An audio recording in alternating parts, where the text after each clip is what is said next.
اور یہ بات بھی بالکل واضح ہے کہ اہل سنت و جماعت بریلویوں کے دیوبندیوں کے ساتھ جو بنیادی اختلافات ہیں، ان میں سے بڑا اختلاف اکابر دیوبند کی وہ گستاخانہ اور کفریہ عبارات ہیں جو انہوں نے اپنی کتابوں میں لکھی۔ مثلا بانی دارالعلوم دیوبند جن کو کہا جاتا ہے مولوی قاسم ننوتوی، اپنی کتاب تحذیر الناس من انکار عصر بن عباس میں نبی پاک صلی اللہ علیہ وآلہ وسلم کی ختم نبوت زمانی کے حوالے سے جو عبارت لکھتے ہیں، بالکل خطبہ میں آغاز میں لکھا کہ عوام کے خیال میں تو رسول اللہ، آگے لکھا سلام، جبکہ درود پاک لکھنا چاہیے تھا صلی اللہ علیہ وسلم یا صلی اللہ علیہ وآلہ وسلم۔ کہا عوام کے خیال میں تو رسول اللہ سلام کا خاتم ہونا بئی معنی ہے کہ آپ کا زمانہ انبیاء سابق کے زمانہ کے بعد اور آپ سب میں آخری نبی ہیں، مگر اہل فہم پر روشن ہوگا کہ تقدم یا تأخر زمانی میں بالذات کچھ فضیلت نہیں، نعوذ باللہ تعالی۔ اور پھر یہ لکھا کہ بالفرض آپ کے زمانے میں بھی کہیں اور کو نبی ہو، جب بھی آپ کا خاتم ہونا بدستور باقی رہتا ہے۔ اور اس کے لکھا بلکہ اگر بالفرض بعض زمانہ نبوی سلام بھی کوئی نبی پیدا ہو تو پھر بھی خاتمیت محمدی میں کچھ فرق نہ آئے گا، نعوذ باللہ تعالی۔ بریلویت نے اعتراض یہ کیا، احمد رضا خان نے تحذیر الناس کو پیش کیا، کہا جی مولانا محمد قاسم ننوتوی رحمۃ اللہ علیہ ختم نبوت زمانی کے منکر ہیں، وہ کہتے ہیں حضور کے بعد بھی کوئی نبی آ سکتا ہے، وہ منکر ہیں۔ وہ عبارت کون سی پیش کرتے ہیں؟ عبارت سن لیں، میں جواب تھوڑی دیر بعد دوں گا۔ مولانا قاسم ننوتوی رحمۃ اللہ علیہ تحذیر الناس میں فرماتے ہیں کہ رسول اکرم صلی اللہ علیہ وسلم خاتم النبیین ہیں، اور آپ کے بعد توجہ رکھنا حضور خاتم النبیین ہیں، اگر آپ کے بعد کوئی نبی آ بھی جائے تو ختم نبوت میں کوئی فرق نہیں پڑتا، اور یہ لکھا ہے تحذیر الناس میں لکھا ہے۔ انہوں نے کہا دیکھو مولانا قاسم فرماتے ہیں حضور خاتم النبیین ہیں، آپ کے بعد کوئی نبی آ بھی جائے تو ختم نبوت میں فرق نہیں پڑتا۔ اس کا معنی کیا ہوا؟ یہ قضیہ فرضیہ ہے جس پر لو داخل ہے، اور لو کا استعمال یہ آتا ہے انتفاع ثانی کے لیے بوجہ انتفاع اول کے۔ آپ دیکھیں اعتراض کتنا مضبوط ہے، لو کان فیہما آلہۃ الا اللہ لفسدتا، فساد نہیں، کیوں؟ تعدد آلیہ نہیں، تو انتفاع ثانی ہے بوجہ انتفاع اول کے۔ حضور خاتم النبیین ہیں، اگر آپ کے بعد کوئی نبی آ جائے یہ اول ہے، ختم نبوت فرق نہیں پڑتا یہ ثانی ہے، لیکن آپ کے بعد کوئی نبی نہیں آئے گا تو ثانی کی نفی کیا ہوگی؟ آپ طلب آؤ، کیا ہوئی؟ فرق پڑے گا۔ آپ کے بعد کوئی نبی آ بھی جائے تو ختم نبوت میں فرق نہیں پڑے گا، لیکن نبی نہیں آئے گا تو پھر فرق پڑے گا۔ مولانا قاسم ثابت کرنا چاہتے ہیں کہ نبی آنا ضروری ہے، مرزا نے کہا میں آ گیا ہوں، دروازہ انہوں نے کھولا، نکلا اسے مرزا ہے، تو یہ تو دیوبندیوں کا جرم ہے۔ اب دیکھو سوال بظاہر کتنا مضبوط ہے، میں آگے اس کو چلا لوں، یہ جواب اسی کے ساتھ میں ملا دیتا ہوں، بات ذرا آگے پھر چلاتے ہیں، اس جملے کا مطلب کیا ہے میں بعد میں سمجھاتا ہوں۔ یہ لو والا جواب سن لیں۔ ہم نے کہا تمہیں نحو کا تیسرا حصہ آتا ہے، ہمیں نحو کے تینوں حصے آتے ہیں۔ شرح جامی میں ہے وَلَهَا استعمال ثالث، لو کا ایک استعمال اور بھی ہے تیسرا، وہ کیا ہے؟ لو آتا ہے تاکید ثانی کے لیے بوجہ انتفاع اول کے۔ یہ الفاظ جامی کے نہیں، الفاظ میرے ہیں، وہاں عبارت اور ہے، میں بات سمجھا رہا ہوں۔ لو آتا ہے تاکید ثانی کے لیے بوجہ انتفاع اول کے۔ میں ان سے کہتا ہوں اگر آپ مجھے گالی بھی دیں گے میں تب بھی دعا دوں گا، اور اگر گالی نہیں دیں گے تو پھر ضرور دعا دوں گا۔ یہ لو ہے۔ لو اہنتنی اکرمتک، اگر تو میری تذلیل کرے گا میں تب بھی تیری عزت کروں گا، اور اگر میری تذلیل نہیں کرے گا تو بڑھ کے۔ یہ ہے لو کا استعمال۔ مولانا فرماتے ہیں حضور خاتم النبیین ہیں، اگر آپ کے بعد کوئی نبی آ بھی جائے ختم نبوت میں تب بھی فرق نہیں پڑے گا، اور اگر نہ آئے تو پھر پھر یقیناً نہیں پڑے گا، تو یا نفی ہو رہی ہے، اس بات نہیں ہو رہا۔ یہ لوقتوں میں ایک استعمال آتا ہے، مولانا نوتوی کو 3 استعمال آتے ہیں۔ گزارش سمجھ آ گئی؟ سوال کا جواب تو حل ہو گیا نا۔ اب میں جو ان نے بات کی اس پہ چلتا ہوں، ان نے لکھا۔ حضرت فرماتے ہیں کہ مولانا قاسم نانوتوی رحمۃ جو بات لکھی ہے وہ سمجھیں۔ ہم حضور پاک کو خاتم النبیین مانتے ہیں، اور آپ کے بعد کسی زمانے کسی مکان میں نئے نبی آنے کے قائل، اگر کوئی نیا نبی آنے کا قائل ہو ہم اس کو کافر سمجھتے ہیں۔ عیسیٰ علیہ السلام آئیں گے، وہ نئے نبی ہوں گے یا پرانے؟ اس لیے میں نیا نبی کہہ رہا ہوں۔ کبھی میں کہتا ہوں نبی پیدا نہیں ہوگا، کبھی میں کہتا ہوں نیا نبی نہیں آئے گا۔ یہ نیا اور پیدائش کا مقصد ان سوالوں کے جوابات کو ختم کرنا ہے۔ مولانا قاسم نانوتوی فرماتے ہیں یہ بات بڑی اہم ہے۔ ما کان محمد ابا احد من رجالکم ولکن رسول اللہ و خاتم النبیین۔ اس آیت میں اللہ نے اپنے پیغمبر کی مدح فرمائی ہے، اور مقام مدح پہ فرمایا خاتم النبیین۔ اب اگر آپ خاتم النبیین کا معنی کرتے ہو کہ آپ آخری نبی ہیں، تو یہ آپ کی مدح نہیں ہے۔ کیوں؟ تقدم اور تأخر میں بالذات کوئی وجہ فضیلت نہیں ہوتی کہ بعد والا افضل ہے یا پہلے والا افضل ہے۔ پہلے یا بعد میں آنا، اس میں کوئی وجہ فضیلت نہیں۔ کوئی اور وجہ ہو تو پھر افضل بنے۔ حضرت صدیق اکبر پہلے خلیفہ ہیں، علی المرتضیٰ آخری خلیفہ ہیں، تو خاتم الخلفاء افضل ہیں یا اول خلفاء افضل ہیں؟ اول۔ نماز پڑھیں تو ایک صف اول ہے، ایک صف آخر ہے۔ صف اول افضل ہے، صف آخر افضل ہے؟ تو خاتم النبیین اور حضور کی فضیلت کیسے بن گئی؟ اب مولانا قاسم نانوتوی فرماتے ہیں کہ خاتمیت ایک جنس ہے۔ اس کی ایک نوع خاتمیت زمانیہ ہے اور ایک اس کی نوع خاتمیت ذاتیہ ہے۔ خاتمیت زمانیہ کا معنی یہ ہے آپ کا آخری زمانہ ہے، آپ کے بعد کسی زمانے میں کوئی نیا نبی نہیں آئے گا۔ اب بتاؤ ختم نبوت زمانی کا انکار کیا یا نہیں؟ بولو کیا نا۔ خاتمیت کون سی ہے؟ زمانیہ۔ آپ آخری نبی ہیں، آپ کے بعد کوئی نبی نہیں آئے گا۔ اور خاتمیت کی ایک نوع ہے خاتمیت ذاتیہ۔ دنیا میں یہ چیزیں ہوتی ہیں، ایک ذاتی ہوتی ہے، ایک عرضی ہوتی ہے۔ کسی کی ذاتی چیز وہ ہوتی ہے جو اس کو بلا واسطہ ملے، اور کسی کی عرضی وہ ہوتی ہے کہ جو بال واسطہ ملے۔ سورج روشن ہوتا ہے تو زمین روشن ہوتی ہے، تو سورج کی روشنی بلا واسطہ ہے اور زمین کی روشنی بواسطہ سورج ہے۔ شروع ہوتی ہے وہیں جا کے ختم ہوتی ہے۔ میں یہاں ٹارچ جلاؤں اور اس سے روشنی نکلے اور دیوار پہ گرے، اب جب میں ٹارچ بند کروں گا تو روشنی واپس ٹارچ کے اندر بند ہو جائے گی۔ یہ ٹارچ سے نکلی ہے اور ٹارچ کے اندر آ کر ختم ہو گئی ہے۔ سورج سے روشنی نکلتی ہے اور رات میں سورج میں واپس چلی جاتی ہے۔ ہمارے پیغمبر کی نبوت ذاتی ہے اور باقی انبیاء کی نبوت عرضی ہے۔ حضور کی نبوت بلا واسطہ ہے اور باقی انبیاء کی نبوت بال واسطہ ہے۔ میں اب اس پہ دلائل نہیں دے رہا۔ مولانا نانوتوی نے تحذیر الناس میں اس پر 5 دلائل پیش فرمائے ہیں۔ ہمارے نبی کی نبوت ذاتی ہے اور باقی انبیاء کی نبوت عرضی ہے۔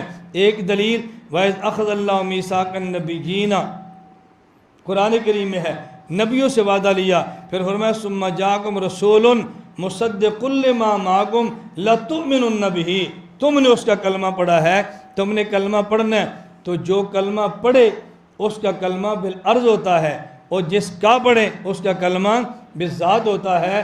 جس پر ایمان لائیں اس کا ایمان اصل ہوتا ہے، اور جو ایمان لے اس کا ایمان نسل ہوتا ہے۔ یہ مولانا نے ایک دلیل، میں اس کو نہیں چھیڑ رہا، پھر دلیل پھیل جاتی ہے۔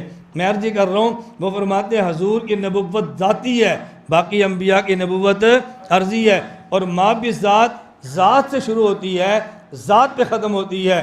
حضور کی نبوت حضور سے شروع ہے، حضور پہ ختم ہے۔ خاتمیت ذاتیہ کا معنی یہ ہے ہمارے ہاں نبوت چلی بھی حضور سے ہے، ختم بھی حضور پر ہے۔ چلی بھی حضور پر ہے، ختم بھی۔ تو خاتمیت جنس ہے، اس کی ایک نوع خاتمیت زمانیہ اور ایک نوع خاتمیت ذاتیہ۔ حضور کی نبوت خاتمیت ذاتیہ بھی ہے، ان کے بعد کسی زمانے میں کوئی نیا نبی نہیں آئے گا۔ لیکن اگر کوئی نبی آ بھی جائے وہ خاتمیت زمانیہ کے خلاف ہوگا، یہ بھی کفر ہے، لیکن خاتمیت ذاتیہ کے خلاف وہ پھر بھی نہیں ہوگا۔ اب سمجھ آئی؟ حضور خاتم النبیین ہیں، اگر آپ کے بعد کسی زمانے میں کوئی نبی آ بھی جائے تو ختم نبوت میں فرق نہیں پڑتا۔ ختم نبوت سے مراد کیا ہے؟ ذاتی، یعنی آپ کی ذاتی نبوت پر فرق پھر بھی نہیں پڑے گا، آپ کا مقام اتنا ہے، لیکن ختم نبوت کا عقیدہ آپ کے بعد کوئی نبی آئے گا نہیں، کیونکہ آپ کی جس طرح ختم نبوت ذاتی ہے اسی طرح آپ کی نبوت ختم زمانی بھی ہے۔ آئے گا کوئی نہیں، یہ کفر ہے، لیکن آ بھی جائے ختم نبوت خاتمیت زمانیہ کے خلاف ہوگا، لیکن خاتمیت ذاتیہ کے خلاف نہیں ہوگا۔ تو حضرت اس بات فرما رہے ہیں، انکار فرما رہے ہیں؟ اس بات فرما رہے ہیں۔ دیکھو یہی پوری عبارت ہے، میں پڑھتا جاؤں گا، آپ کو ترجمہ خود اندازہ ہو جائے گا۔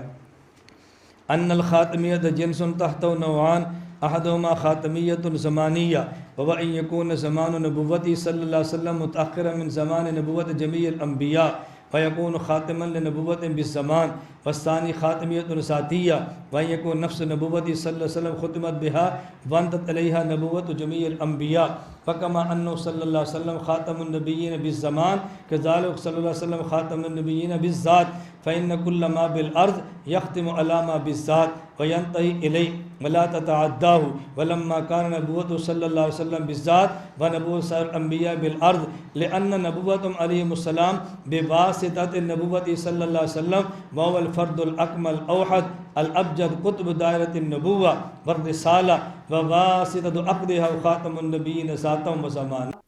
اور پھر دیوبندیوں کے معروف عالم رشید احمد گنگوئی نے اللہ رب العالمین کی ذات کے حوالے سے وقوع کذب کا فتویٰ لکھ ڈالا۔ السؤال الثالث والعشرون، هل قال شیخ الاجل علامت الزمان المولوی رشید احمد گنگوہی بفعلیت کذب الباری تعالی وعدم تذلیل قائل ذلك ام هذا من الافتراءات الیہ؟ کیا مولانا گنگوئی رحمۃ اللہ علیہ نے فتاوی رشیدیہ میں لکھا ہے کہ اللہ تعالیٰ جھوٹ بولتے ہیں اور جس کا یہ عقیدہ نہ ہو وہ گمراہ ہے؟ کہیں لکھا ہے؟ فرمایا الذی نسب الی الشیخ الاجل الاوحد الابجل علامت الزمانی فرید عصری و اوانی مولانا گنگوئی رحمۃ اللہ علیہ من انہ کان قائلا بفعلیت الکذب، کہتے ہیں یہ بالکل جھوٹ ہے۔ حضرت نے کہیں نہیں لکھا کہ اللہ جھوٹ بولتا ہے اور جو عقیدہ نہ رکھے وہ ضال اور گمراہ ہے، بالکل کہیں نہیں لکھا، بلکہ گنگوئی رحمۃ اللہ کا فتویٰ فتاوی رشیدیہ صفحہ 119 پر بالکل موجود ہے۔ یہ فرماتے ہیں آگے ہی عربیت المصحت المختوم بختام علماء مکہ علماء مدینہ منورہ کی مورے بھی ہیں، اس کا خلاصہ یہ لکھا ہے کہ مولانا گنگوئی رحمۃ اللہ فرماتے ہیں ان اللہ تعالی منزہ من ان یتصف بصفت الکذب ولیست فی کلام شائبۃ الکذب ابدا کما قال اللہ تعالی ومن اصدق من اللہ قیلا ومن یعتقد ویتفوہ بانہ تعالی یکذب فہو کافر ملعون قطعا مخالف الکتاب والسنہ و اجماع الامہ۔ نعم اعتقاد اہل ایمان انما قال اللہ تعالی فی القرآن فی فرعون و حامان و ابی لہب انہم جہنمیون فهو حکم قطعی لا یفعل خلاف ابدا لیکنہ تعالی قادر علی ان یدخل الجنہ ولیس بعاجز عن ذلک ولا یفعل هذا ما اختیاری قال اللہ تعالی ولو شئنا لآتینا کل نفس هداها ولكن حق القول منی لأملأن جہنم من الجنۃ والناس اجمعین۔ حضرت گنگوئی لکھتے ہیں کہ اللہ کا کلام سچا ہے، اس میں کذب کا شبہ بھی نہیں، جو سمجھتا ہے کہ کذب کا شبہ ہے وہ کافر ہے۔ ہاں یہ بات الگ ہے کہ اللہ تعالیٰ نے فرعون حامان ابو لہب کے بارے میں قرآن میں بتایا یہ جہنمی ہے، لیکن اللہ اس بات پر قادر ہیں کہ ان کو جہنم کی بجائے جنت میں بھیج دے، لیکن ایسا کریں گے نہیں۔ جیسے اللہ فرماتے ہیں وَلَوْ شِئْنَا لَآتَيْنَا كُلَّ نَفْسٍ هُدَاهَا، ہم چاہیں تو ہر کسی کو ہدایت دے سکتے ہیں لیکن ہر کسی کو ہدایت دیتے نہیں۔ اسی طرح فرعون قارون کو چاہیں تو جنت میں بھیج سکتے ہیں لیکن جنت میں بھیجیں گے نہیں۔ آگے اس پر مکہ مکرمہ علماء مدینہ کی مورے موجود ہیں۔ صفحہ 111 السوال الرابع والعشرون،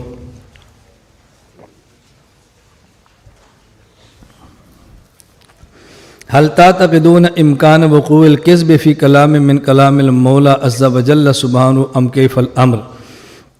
کیا تمہارا یہ عقیدہ ہے کہ اللہ تعالیٰ کے کلام میں وقوع کذب ممکن ہے؟ پہلے کیا تھا؟ کیا اللہ تعالیٰ جھوٹ بولتے ہیں؟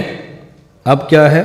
کیا اللہ تعالیٰ کبھی جھوٹ بول سکتے ہیں؟ کیا تمہارا عقیدہ ہے؟ جواب، نحن و مشائخنا رحمہ اللہ تعالی نزعن ونتيقن بأن كل كلام صدر عن الباري عز وجل أو سيستر عنه فهو مقطوع الصدق مجزوم بمطابقته للواقع وليس في كلام من كلام تعالى شائبة كذب ومزنة خلاف أصلا بلا شبهة ومن اعتقد خلاف ذلك أو توهم بالكذب في شيء من كلامه فهو کافر ملحد زندیق لیس لہ شائبۃ من الایمان۔ ہمارا عقیدہ ہے اللہ تعالیٰ ہمیشہ سچ بولتے ہیں، اللہ تعالیٰ کے سچ بولنا یقینی ہے، اللہ تعالیٰ کے کلام میں کوئی جھوٹ کا شبہ نہیں ہے، اور جو یہ کہتا ہو کہ جھوٹ کا شبہ ہے وہ ہمارے یہاں کافر اور زندیق ہے۔ یہ ہمارا عقیدہ ہے، اللہ جھوٹ بولتے ہیں اور اللہ کے کلام میں جھوٹ کا کوئی شبہ موجود نہ کذب ہو سکتا ہے نہ شائبہ کذب ہو سکتا ہے، ہمارا یہ عقیدہ ہے۔ اور دیوبندیوں کے معروف عالم خلیل احمد امبیٹوی سہارنپوری نے براہین قاطعہ میں نبی پاک صلی اللہ علیہ وآلہ وسلم کے علم سے معاذ اللہ شیطان کے علم کو زیادہ قرار دیا اور حضور علیہ السلام کے علم کی نعوذ باللہ توہین کی۔ 17واں سوال، هل تقولون ان النبی صلی اللہ علیہ وسلم لا یفضل علینا الا کفضل الاخ الاکبر؟ کیا تم نے یہ بات لکھی ہے کہ حضور کا ہم سے اتنا زیادہ مقام ہے جتنا بڑا بھائی چھوٹے سے افضل ہوتا ہے؟ آپ فرماتے ہیں ہم میں سے کسی نے لکھی، یہ بالکل کفر اور ارتداد ہے۔ جس کا یہ عقیدہ ہو کہ حضور پاک اتنے ہم سے افضل ہیں جتنا بڑا بھائی ہوتا ہے، یہ کفر ہے، اس کا ہم کبھی بھی قائل نہیں۔ ہاں اتنی بات ضرور ہے، اللہ کے نبی نے خود فرمایا میرے بعد میرے بھائی آئیں گے، وہ 10% عمل کریں گے، 90% کو چھوڑیں گے، کامیاب ہے۔ صحابہ تم 10 کو چھوڑو گے 90 پر پڑھو گے تم پھر بھی ناکام ہو۔ حضور ہم بھائی نہیں ہیں، فرمایا تم صحابی ہو۔ تم کون ہو؟ صحابی ہو، وہ میرے بھائی ہیں، بغیر دیکھے میرا کلمہ پڑھیں گے۔ ہمیں حضور پاک نے بھائی فرمایا ہے، لیکن اس کا مطلب یہ نہیں ہے ہم سے اتنے افضل ہے جتنا مقام ہے بڑا بھائی افضل ہوتا ہے۔ نہ مقام الگ چیز ہوتی ہے، تشبیہ الگ چیز ہوتی ہے۔ ہم اس بات کو کفر سمجھتے ہیں اگر کسی کا یہ عقیدہ ہو کہ رسول اللہ اتنے ہی افضل ہیں جتنا بڑا بھائی چھوٹے سے افضل ہوتا ہے۔ السوال الثامن عشر، کیا تمہارا عقیدہ ہے کہ اللہ کے نبی کا علم صرف احکام شریعت اور عقائد تک محدود ہے؟ کیا تمہارا یہ عقیدہ ہے، یا تم عقیدہ رکھتے ہو کہ حضور اللہ کی ذات اور صفات افعال سب کا علم رکھتے ہیں؟ جواب، کیا یہ بات اچھی طرح سمجھو، ہم زبان سے کہتے ہیں دل سے مانتے ہیں۔ رسول اللہ صلی اللہ علیہ وسلم کے پاس علم شریعت کا تھا، عقائد کا تھا، مسائل کا تھا، اسرار کا تھا، حکمتوں کا تھا، اخبار کا تھا، جو آپ کی شان کے لائق تھا۔ اللہ نے وہ سارا علم آپ کو دیا ہے، لیکن اگر کوئی چیز آپ کی شان کے لائق نہیں تھی وہ آپ کو نہیں دی، یہ حضور کی شان کے خلاف نہیں ہے۔ ایسے ہوتا ہے، یہ کوئی انوکھی بات نہیں ہے۔ اللہ کے پیغمبر کا علم سب سے زیادہ ہے، پوری کائنات کے علم ملائیں تب بھی حضور کے علم کے برابر نہیں ہو سکتا۔ دیکھیں السوال التاسع عشر، جو زیادہ بحث مانگتے ہیں وہاں میں بات کر لیتا ہوں۔ اترون ان ابلیس اللعین آل من سید الکائنات علیہ الصلوۃ والسلام اوسع علم منہ منطق وحل کتبتم فی ذالک فی تصنیف۔ اب یہ اعتراض کیا ہے کس پر؟ براہین قاطعہ حضرت سہارنپوری کتاب پر، کہ وہ کہتے ہیں ابلیس کا علم رسول اللہ صلی اللہ علیہ وسلم سے زیادہ، الیاذ باللہ۔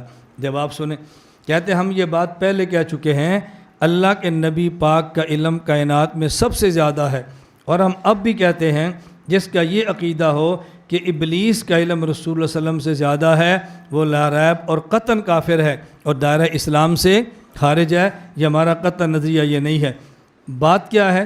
ہم کہتے ہیں کہ جو چیزیں حضور کی شان کے لائق ہیں وہ علوم تو اللہ نے سب سے زیادہ اللہ کے نبی کو دیے ہیں، اور جو علوم آپ کی شان کے لائق نہیں تھے اگر وہ آپ کو نہیں ملے، ابلیس کو مل گئے ہیں، تو اس کا مطلب یہ نہیں ہے کہ ابلیس حضور سے زیادہ علم رکھتا ہے۔ پھر مثالیں دی ہیں، مثال سمجھو، جس طرح افلاطون حکیم ہے، جالینوس حکیم ہے، اور یہ حکمت اور طب کے بالفرض بادشاہ ہیں، لیکن پخانے کی مٹھاس یا پخانے کی کڑواہٹ کیا ہوتی ہے ان کو نہیں پتہ، یہ گٹر کے کیڑے کو پتہ ہے۔ آپ کوئی بندہ کہہ دے گٹر کا کیڑا افلاطون سے اعلیٰ ہے، کیوں؟ اس کو پتہ ہے کہ پخانہ کیسا ہوتا ہے۔ اور بھئی پخانے کا چسکا یہ حکیم کی شان کے لائق نہیں ہے، ان کو نہیں پتہ، تو ان کے خلاف کیسے ہوا؟ جامعہ کا شیخ الحدیث وہ بخاری پڑھاتا ہے، استاد قرآن پڑھاتا ہے، باقی سادہ کتب پڑھاتے ہیں، لیکن چھوٹا بچہ وہ جانتا ہے کہ بنٹے کیسے کھیلتے ہیں، اخروٹ کیسے کھیلتے ہیں، یہ چھپری کیسے کھیلتے ہیں، لیکن شیخ صاحب کو نہیں پتہ۔ اب اس کا معنی وہ شیخ صاحب سے بھی اعلیٰ ہے، ان کو اتنا بھی نہیں پتہ کہ بنٹے کیسے کھیلے جاتے ہیں۔ بھئی جو بات ان کی شان کے لائق ہے وہ بچوں کو نہیں پتہ، اور بچے کی بات کہ شیخ صاحب کو نہیں پتہ تو یہ ان کی شان کے خلاف نہیں۔ اسی طرح سلیمان علیہ السلام کو ہدہد کہتا ہے میں ایسی خبر لایا ہوں جو آپ نہیں جانتے، احط بما لم تحط بہ۔ اب یہ حضرت سلیمان کی شان کے خلاف تو نہیں تھا، کیوں؟ شریعت کے علم ان کے پاس تھا، باقی کون کہاں رہتا ہے یہ ان کا کام ہی نہیں تھا۔ اگر کون کہاں کی خبر اس نے لا بھی دی ہے ہدہد نے، اس کا معنی یہ نہیں ہے کہ ہدہد کا علم حضرت سلیمان علیہ السلام سے زیادہ ہے۔ اسی طرح ہم کہتے ہیں عورت کیسے پسانی ہے، زنا کیسے کرنا ہے، چوری کیسے کرنی ہے، رشوت کیسے کرنی ہے، اور ایم این ایم پی بان کو کرپشن کیسے کرنی ہے، بھئی یہ حضور کی شان کے لائق نہیں ہے۔ اگر ان کو نہیں پتہ کرپشن کیسے کرنی ہے تو ان کی توہین تھوڑی ہے۔ بیوی خامد کیسے لڑانا ہے یہ شیطان کا کام ہے، حضور کا کام تھوڑا ہی، اعوذ باللہ۔ جب ان کا کام ہی نہیں ہے اور یہ علوم ان کے پاس نہیں ہے، یہ حضور کی شان کے خلاف نہیں ہے۔ ہم کہتے ہیں جو علوم ان کی شان کے مطابق ہیں وہ سب ان کے پاس ہیں، جو ان کی شان کے لائق نہیں تھا اگر وہ کسی اور کو مل بھی گیا تو یہ حضور کی شان کے خلاف نہیں ہے۔ جیسے سلمان کا میں نے واقعہ ہدہد والا اور بلقیس والا پیش کیا ہے۔ حضرت سلیمان علیہ السلام کے دور میں اکاڑی فرماتے تھے کہ ایک مناظرہ ہوا، اور میں پرندوں پر بات یہی، دو پرندوں کے درمیان مناظرہ ہوا۔ حضرت سلیمان علیہ السلام فرمایا فلاں پرندوں کو بلا کر لاؤ۔ اس کو بلانے کے لیے گئے تو اور واپس پرندے نے کہا کہ جی وہ کہتا ہے مناظرہ ہو رہا ہے، میں ثالث ہوں، فیصلہ کر کے پھر آتا ہوں۔ جب وہ آیا تو سلیمان علیہ السلام نے پوچھا کہ پرندے بھی مناظرہ کرتے ہیں؟ تو اس نے کہا جی۔ کہا موضوع کیا تھا؟ کیا موضوع یہ تھا کہ منہ افضل ہے یا پیٹھ افضل ہے؟ حضرت سلیمان علیہ السلام نے پوچھا یہ بھی قرآن ہے کہ منہ افضل ہے پیٹھ افضل ہے؟ کہا جی آپ دلائل سنیں تو پتہ چلے آپ کو۔ حضرت سلیمان علیہ السلام فرمان لگے جو کہتا ہے منہ افضل ہے یہ بات تو سمجھ آتی ہے، دل کو لگتی ہے، جو کہتا ہے پیٹھ افضل ہے اس کی دلیل بھی ہے۔ کہا جی آپ سنیں تو صحیح ذرا۔ اس جو کہتا ہے نا پیٹھ افضل ہے وہ کہتا ہے منہ متکبر ہے اوپر ہے، پیٹھ متواضع ہے نیچے ہے، متواضع متکبر سے افضل ہوتا ہے۔ کبھی آپ نے پیٹھ کو اکڑتے ہوئے دیکھا ہے؟ کبھی کہ پیٹھ سے کسی کو گالی دی ہو؟ دیکھو پیٹھ افضل ہے، متواضع ہے، بیچاری ہر وقت چھپی رہتی ہے، عارضی کے ساتھ چلتی ہے۔ اب سلمان نے فرمایا دلیل تو اس نے بھی زبردست دی ہے۔ اس نے پھر کیا جواب دیا؟ کہا جی اس نے جواب یہ دیا کہ دیکھو پیٹھ سے نجاست نکلتی ہے اور منہ سے نجاست نہیں نکلتی، اور مقام نجس یہ ادنا ہوتا ہے، اور جس سے نجاست و مقام اعلیٰ ہوتا ہے۔ سلمان نے فرمایا بھی ٹاپ کے مناظر ہے، دلیل تو اس کی بھی زبردست ہے۔ اس نے کیا جواب دیا؟ کہا جی آپ ذرا اس کی جواب سنیں۔ اس نے کہا نجاست منہ سے بھی نکلتی ہے، نجاست پیٹھ سے بھی نکلتی ہے۔ پیٹھ والی نجاست لوٹے پانی سے پاک ہو جاتی ہے، اور منہ سے کفر اور نجاست پورے سمندر سے بھی پاک نہیں ہوتی، اس لیے پیٹھ افضل ہے۔ اب دیکھو دلائل چل رہے ہیں کہ نہیں؟ حضرت سلیمان فرمان لگے چلو تو نے فیصلہ کیا کیا؟ اس نے کہا جی میں نے فیصلہ کیا کہ دو قسم کے دنیا میں بندے ہیں، ایک با ادب اور ایک بے ادب۔ با ادب کا منہ اعلیٰ ہے، بے ادب کی پیٹھ اعلیٰ ہے۔ بس میں نے یہ فیصلہ کیا دونوں کے درمیان۔ اور دیوبندیوں کے معروف عالم اشرف علی تھانوی نے اپنی کتاب حفظ الایمان کے صفحہ 13 پر نبی پاک صلی اللہ علیہ وآلہ وسلم کے علوم غیبیہ وافرہ کثیرہ کو جانوروں پاگلوں کے علم کے ساتھ تشبیہ دیتے ہوئے نعوذ باللہ تعالی کہا کہ اگر بقول زید صحیح ہو تو دریافت طلب یہ امر ہے کہ اس غیب سے مراد بعض غیب ہے یا کل غیب؟ اگر بعض علوم غیبیہ مراد ہیں تو اس میں حضور ہی کی کیا تخصیص ہے؟ ایسا علم غیب تو زید و عمر بلکہ ہر صبی بچہ و مجنون پاگل بلکہ جمیع حیوانات و بہائم کے لیے بھی حاصل ہے، نعوذ باللہ تعالی۔ حکیم الامت مولانا اشرف علی تھانوی رحمہ اللہ پر بہت بڑے اعتراضات جو کیے ہیں ان میں ایک بہت بڑا نمایاں اعتراض یہ ہے، کہتا ہے کہ حکیم الامت مولانا اشرف علی تھانوی رحمۃ اللہ علیہ نے کتاب حفظ الایمان لکھی اور اس میں رسول اکرم صلی اللہ علیہ وسلم کے علم کو الیاذ باللہ بچوں اور پاگلوں حتیٰ کہ حیوانات کے برابر قرار دیا کہ آپ کا علم بچوں جتنا تھا، پاگلوں جیسا تھا، حیوانات جیسا تھا، الیاذ باللہ الیاذ باللہ الیاذ باللہ۔ یہ حضرت تھانوی رحمہ اللہ پر اعتراض کیا ہے۔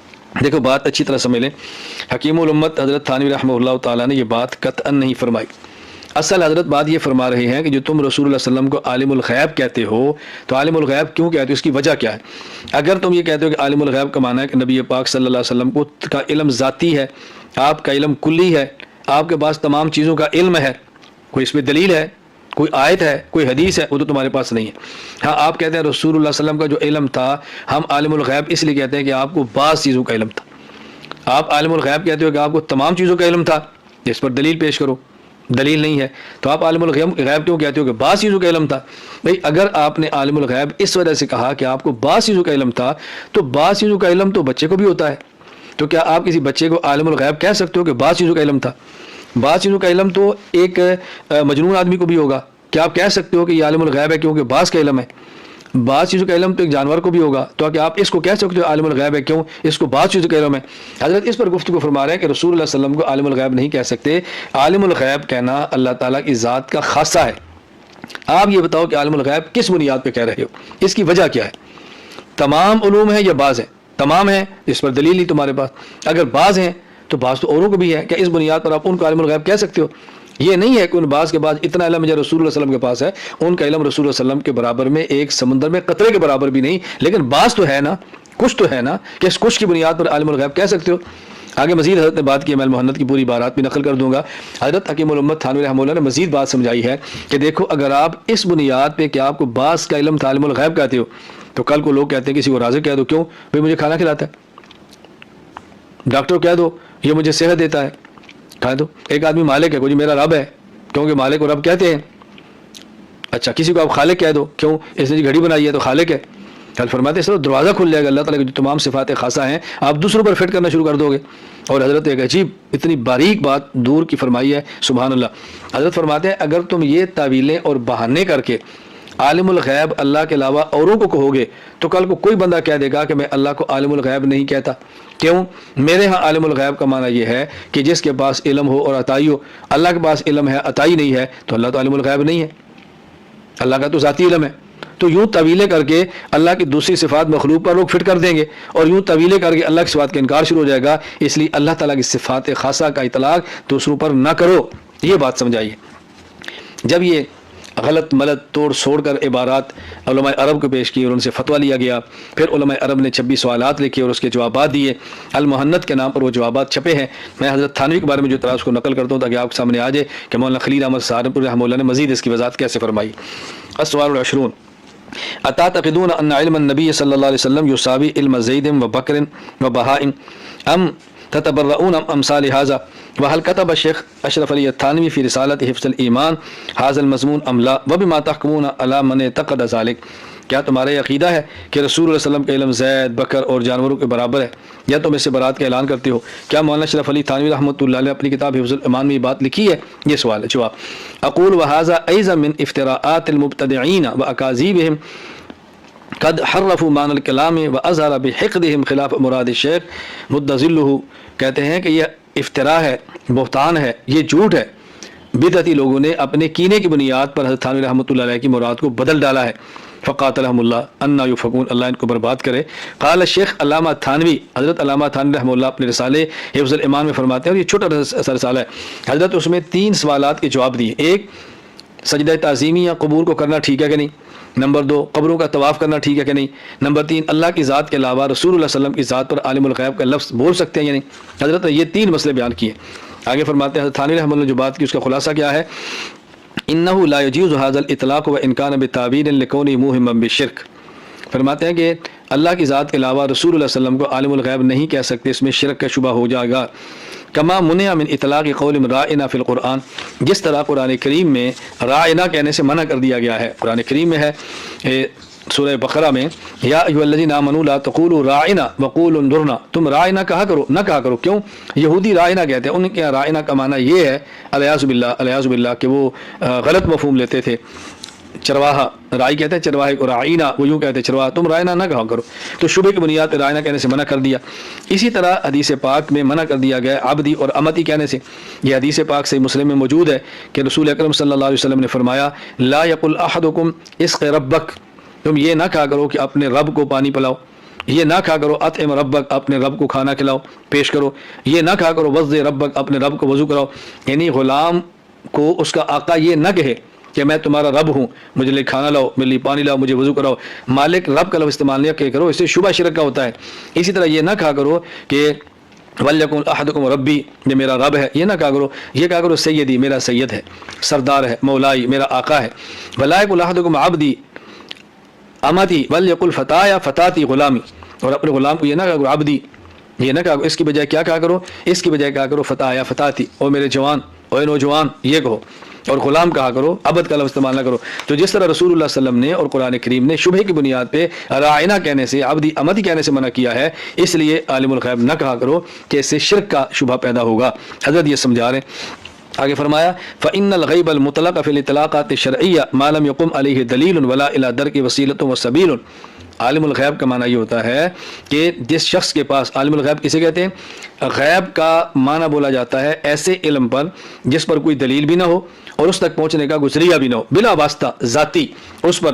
اللہ فرماتے ہیں قل لا یعلم من فی السماوات والارض الغیب الا اللہ، اللہ کے علاوہ کوئی بھی غیب کو نہیں جانتا، یعنی بغیر ذریعے کے، بغیر وسیلے کے، بغیر کسی کے بتانے کے کسی کو علم ہو، یہ اللہ کی ذات کا خاصہ ہے۔ عالم الغیب کا معنی تو یہ ہے، جب تم تو کسی اور کو عالم الغیب کہو گے اور تم معنی عطائی بھی لوگے تو شبہ پڑ جائے گا نا کہ یہ عالم الغیب کا معنی تو یہ ہے کہ بغیر ذریعے، بغیر واسطے کے جانتا ہو، تو شاید نبی پاک صلی اللہ علیہ وسلم کے بارے میں یہی بات کہہ رہا ہے، اس لیے فرمایا کہ اس سے شبہ سے بچنے کے لیے منع کیا۔ ولو جوز ذلک بتعبیل یلزم ان یجوز اطلاق الخالق والرازق والمالک والمعبود وغیرہ من صفات اللہ تعالی المختصۃ بذاتہ تعالی وتقدس علی المخلوق بذلک التعبیر۔ کہتے ہیں اگر تم یہ کہو گے عالم الغیب کہنا جائز ہے تو کل کو کوئی تعویل کر کے کہے گا خالق بھی کہہ لو۔ کیوں بھئی یہ خالق ہے، اس نے بچہ جنا نہیں، عورت نے پیدا کی ہے، کیا تو رازق ہے، مجھے تنخواہ دیتا ہے، یہ صبح شام کھانا دیتا ہے، یہ کون ہے؟ یہ مالک ہے، میں اس کا نوکر ہوں۔ یہ کون ہے؟ معبود ہے۔ معبود کا معنی کہ میں اس کے لیے کام کرتا ہوں، میں اس کی بندگی کرتا ہوں۔ اللہ اکبر، اس طرح تو یہ دروازہ کھل جائے گا۔ حضرت نے عجیب بات فرمایا وَأَيْضًا يَلْزَمُ عَلَيْهِ أَن يَصِحَّ نَفْيُ إطلاق لفظ الغیب عن اللہ تعالی بالتعبیر الآخر فإنه ليس عالم الغیب بالواسطہ والعرض فليأذن في نفسه عاقل متدین حاشا وکلا۔ اس طرح تو کوئی تعویل کر کے یہ کہے گا اللہ کو عالم الغیب بھی نہ کہو۔ کیوں؟ عالم الغیب کا معنی ہوتا ہے ہمارے ہاں کہ جس کو عطائی علم ہو، اللہ کے پاس تو ذاتی ہے، لہذا عالم الغیب نہیں ہے، تو پھر اللہ سے عالم الغیب کی نفی ہو جائے گی۔ فرمایا تعویلیں کر کے ایسی باتیں مت کرو کہ اس کا نقصان بہت زیادہ ہوگا۔ اللہ اکبر۔ تب اس کو حضرت نے مزید کھولا ہے، ثم لو صح هذا الاطلاق على ذات المقدسة صلی اللہ علیہ وسلم على قول السائل فنستفسره منه ماذا اراد بهذا الغیب، هل اراد كل واحد من افراد الغیب او بعض اي بعض۔ یہ جو ایک آدمی کہتا ہے کہ حضور صلی اللہ علیہ وسلم عالم الغیب ہے، ہم پوچھتے ہیں کہ عالم الغیب سے کیا مراد ہے؟ رسول اللہ صلی اللہ علیہ وسلم کو تمام چیزوں کا علم ہے یا بعض کا؟ فإن اراد بعض الغیب فلا اختصاص له بحضرت الرسالہ صلی اللہ علیہ وسلم۔ اگر آپ کہتے ہیں کہ بعض چیزوں کا علم ہے تو یہ تو آپ کی خصوصیت نہیں ہے۔ فإن علم بعض الغیب ان كان قلیلا حاصل لزید وامر بل لكل صبی ومجنون بل لجميع الحیوانات والبہائم۔ اس لیے کہ کچھ نہ کچھ علم تو بچے کے پاس بھی ہے اور پاگل کے پاس بھی ہے، حیوانات کے پاس بھی ہے، کچھ نہ کچھ۔ یعلم لأن لكل واحد منهم يعلم شيئا لا يعلم الآخر، ان میں سارے بعض ایسی چیزیں جانتا ہے جو دوسرے کو نہیں پتہ ہوتا۔ ويخفى عليه فلو جوز السائل اطلاق عالم الغیب على احد لعلمه بعض الغیوب يلزم عليه ان يجوز اطلاقه على سائر المذکورات۔ اگر عالم الغیب رسول اللہ صلی اللہ علیہ وسلم کو سائل کہتا ہے اس وجہ سے کہ آپ کو کچھ علم تھا، تو کچھ علم ان کا پھر کیا سب کو عالم الغیب کہہ دو گے؟ وَلَوْ الْتَزَمَ ذَلِكَ لَمْ يَبْقَ مِنْ كَمَالَاتِ النُّبُوَّةِ، اور اگر آپ کہتے ہیں سب کو کہہ دو گے تو پھر حضور کا کمال ہوگا نا عالم الغیب کہنا، لأنه يشرك في سائرهم لو لم يلتزم طولب بالفارق۔ اگر آپ کہتے ہیں سب ہیں تو پھر حضور صلی اللہ علیہ وسلم کی خصوصیت کیا ہوئی؟ آپ کہتے ہیں نہیں سب نہیں، وہ ہیں اور یہ نہیں ہے، تو دلیل کیا ہے کہ بعض علم کی وجہ سے آپ ان کو عالم الغیب کہتے ہیں اور بعض کی وجہ سے آپ دوسروں کو عالم الغیب نہیں کہتے، پھر فرق کیا ہے؟ فرق بتاؤ۔ ولن تجد علیہ سبیل، انتہا کلام الشیخ تھانوی۔ فانظروا يرحمكم الله في كلام الشيخ لن تجدوا مما كذب المبتدئون من اثر فحاشا ان يدعي احد من المسلمين المساواة بين علم رسول الله صلى الله عليه وسلم وعلم زيد وبكر وبهائم، بل الشيخ يحكم بطريق الالزام على من يدعي جواز اطلاق عالم الغيب على رسول الله صلى الله عليه وسلم لعلمه بعض الغيوب انه يلزم عليه ان يجوز اطلاق على جميع الناس والبهائم۔ فرماتے ہیں اللہ کی لعنت ہو شخص پر جو رسول اللہ صلی اللہ علیہ وسلم کے علم کے برابر ان کے علم کو کہ حضرت تھانوی نے کیا بات لکھی اور یہ کیا ثابت کرنا چاہ رہے ہیں۔ فأين هذا من مساواة العلم التي يفترونه عليه فلعنة الله على الكاذبين، ونتيقن بأن معتقد مساواة علم النبي صلى الله عليه وسلم مع زيد وبكر وبهائم ومجانين كافر قطعا۔ فرماتے ہیں ہمارا عقیدہ ہے جو یہ کہے کہ رسول اللہ صلی اللہ علیہ وسلم کا علم بچوں کے برابر ہے، جانور کے برابر ہے، مجنون کے برابر ہے، وہ یقیناً اور لا ریب کافر ہے۔ حضرت تھانوی نے ایسی قطعاً کو بات نہیں کی، خام اعتراض کیا۔